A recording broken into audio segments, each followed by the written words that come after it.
Hello, Philadelphia. Today we're going to take you back to a time when the city was a little less skylines and a whole lot more cobblestones. Back in 1924, when streetcars rattled over the cobblestones of Germantown Avenue, three men pulled off one of the smoothest heists this city had ever seen. It's a tale of glittering gems, cool criminals, and yes, some very laid-back getaway drivers.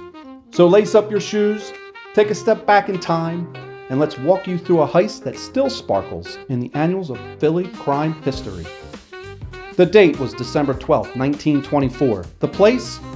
Rosenblatt Son, a trusted family jeweler on Germantown Avenue, where the rich and glamorous came to buy their Christmas gems. But on that particular morning, the jewels would be going to a very different kind of buyer.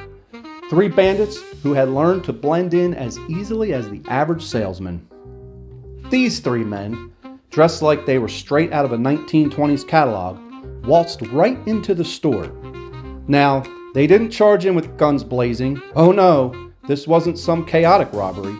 They were cool, calm, and collected.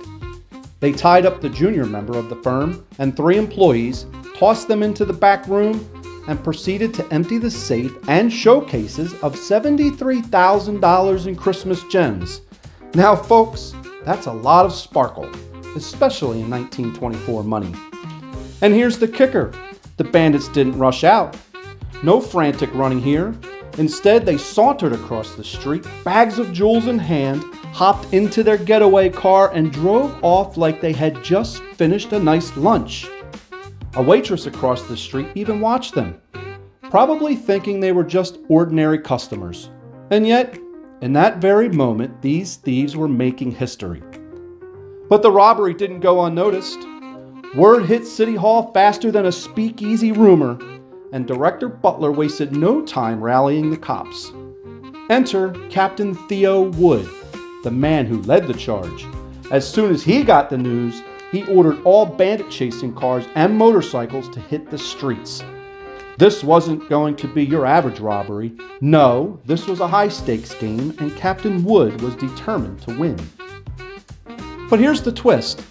These bandits weren't just making off with the gems. They left clues. A glass left under the safe, fingerprints, and whispers of a New York connection all added fuel to the fire.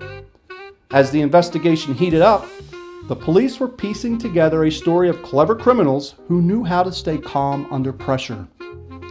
It's hard to imagine the kind of skill it took to pull off such a flawless heist back in the day, long before surveillance cameras, cell phones, or even the internet. But these crooks had something even more valuable: nerves of steel and the ability to play the part of a jewelry salesman in an era where looks could get you anything.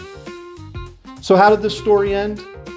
Well, let's just say this robbery remains one of Philly's most memorable crimes.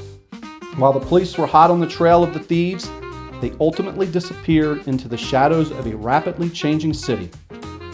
Philadelphia was moving from the cobblestone era to the skyline era, and this heist was a perfect snapshot of time when crime was as smooth as the jazz playing in the background.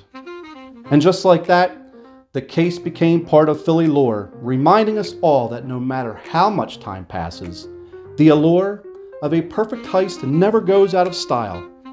This has been a stroll down history's lane from cobblestones to skylines, and we'll be back with more stories from the past that still make waves today. Until then, keep your eyes on the street. Who knows what other mysteries are out there waiting to be uncovered?